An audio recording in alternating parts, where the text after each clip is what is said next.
Hello students, so now we are going to start our new chapter for the 5th class science और chapter का name है light and a shadow. देखिए light जो है हमें help करती है हमारे जो अराउंड में हमारे एटमॉस्फेयर में हमारे जो चारों तरफ जो भी हमारे ऑब्जेक्ट हैं उनको देखने के लिए, जैसे जो ट्री, टेबल, ह्यूमन बींग्स या एनिमल्स, ये सब हम लोगों को या कैसे देख पा रहे हैं, हम तभी देख पा रहे हैं जब उन पर लाइट गिर रही है लाइट की वजह से।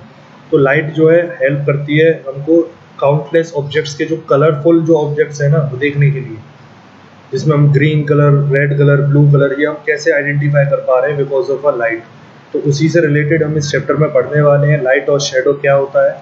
ठीक है, तो पहला है हमारा लाइट। तो देखिए लाइट जो है जनरेट होती है दो सोर्सेज से, एक होता है नेचुरल, एक होता है आर्टिफिशियल। नेचुरल की अगर बात करूँ, जैसे हमारे स्टार, सन, कैंडल, ये हमारे नेचुरल सोर्स ऑफ लाइट होते हैं।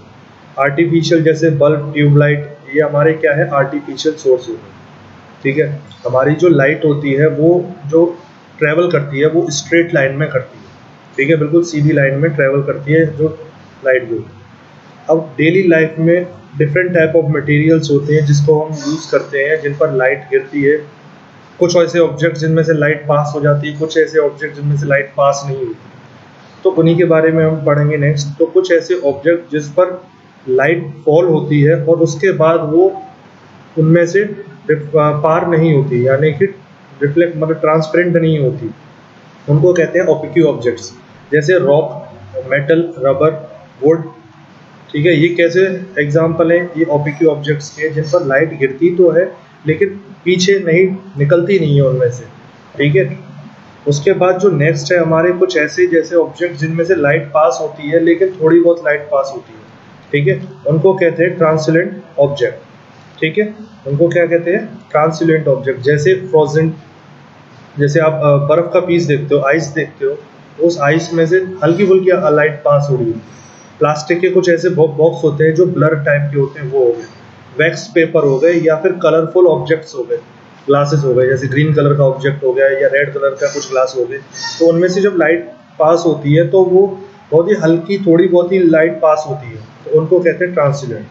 अब कुछ ऐसे जिसमें से पूरी तरीके से लाइट पास हो जाती है, ठीक है, कंप्लीटली हो जाती है, उसको कहते हैं ट्रांसपेरेंट ऑब्जेक्ट। जैसे प्लास्टिक बोतल की बात करूँ, फ्लेम्स की बात करूँ, क्लियर ग्लासेस हैं, ये क्या है, ट्रांसपेरेंट ऑब्जेक्ट। अब इनका जो यूजेस है अलग अलग ऑब्जेक्ट्स हैं, जैसे ओपेक, ट्रांसलेंट और ट्रांसपेरेंट। ये कुछ ऐसे ऑब्जेक्ट्स हैं इनको हम डेली लाइफ में जो यूज़ करते हैं वो किस बिहाफ पर और किस में करते हैं।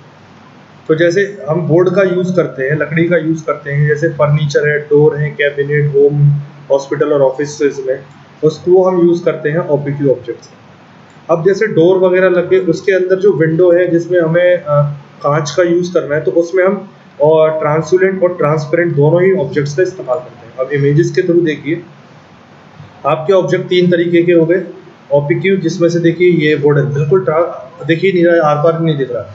ट्रांसल्यूलेंट देखिए, जिसमें से हल्का फुल्का दिख रहा है कि हाँ पीछे कुछ ट्रीज वगैरह है, लेकिन ट्रांसपेरेंट में आप पूरी तरीके से देख सकते हैं कि पीछे ट्रीज है और क्लाउड है।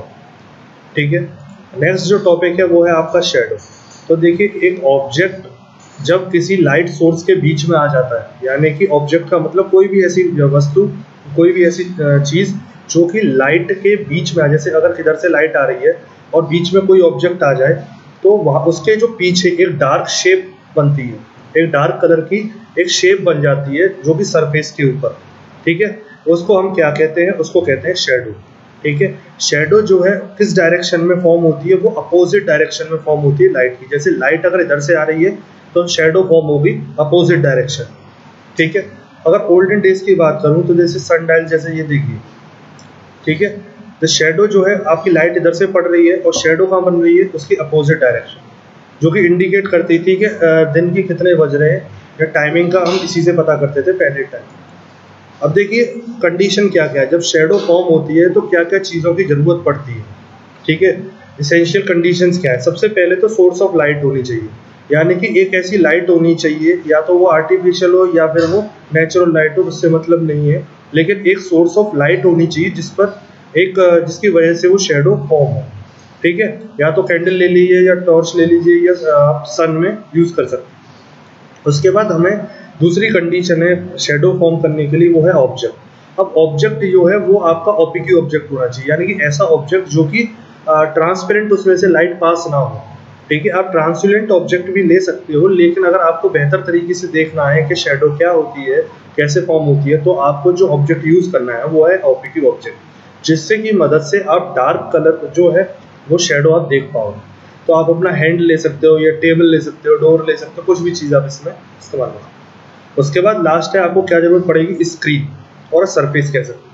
तो स्क्रीन एंड सरफेस क्या है, वो भी आपको ओपीक्यू ही लेनी पड़ेगी, जिससे जैसे अगर शेडो बन भी रही है तो वो ऐसा ना हो शेडो उसमें से ग्लास में से रिफ्लेक्ट होकर उधर पहुंच जाए। ठीक है, तो वो पाथ ही चेंज हो जाए उसका। तो इसलिए ऐसी स्क्रीन भी चाहिए, ऐसी वॉल चाहिए जिस पर वो शेडो फॉर्म हो सके। ठीक है, अब जैसे इमेज में आप देख रहे हो लाइट पड़ रही है हैंड के ऊपर। हैंड क्या है, हमारा ऑब्जेक्ट, और ऑब्जेक्ट के पीछे ये ब्लैक कलर की आपको क्या दिख रही है, शेडो, जिसकी मदद से आप देख रहे हो इसने जो हाथों की मदद से एक डिज़ाइन बनाई है जो कि रैबिट की है। ठीक है, उसके बाद देखिए distance of an object from the source of a light. तो देखिए अब के जो ऑब्जेक्ट का जो साइज है या शेडो का जो साइज का है, जैसे परछाई जो है जिसे हम कहते हैं हिंदी में, उसकी जो साइज है छोटा होगा या बड़ा होगा, ये डिपेंड करता है कि आपका जो ऑब्जेक्ट है वो लाइट के पास है या लाइट से दूर है। आई होप आपके समझ में आ रहा होगा कि देखिए एक तरफ से लाइट आ रही है। ठीक है, अब आपका ये हैंड है, ये लाइट है, ये आपका हैंड है। अब आपका हैंड जो है वो लाइट के पास है या जो आपका हैंड है वो लाइट से दूर है।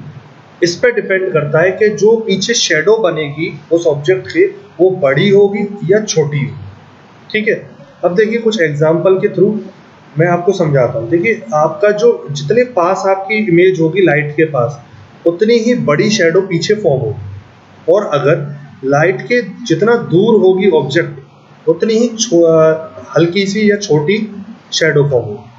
अब देखिए ये जो पॉइंट है वो इमेज के थ्रू समझाता हूँ। अब मॉर्निंग, मून और इवनिंग, ठीक है, ये तीन कैटेगरी में डिवाइड किया। आपका जो सन होता है वो आपको कैसे शेडो आपका होता है, वो स्लैंट रेज देता है, यानी कि दिन सुबह के टाइम में जो सूरज है वो आपको जो सूरज जो किरणें देता है वो इस तरीके से देता है, स्लैंट यानी कि ढलान टाइप की देता है।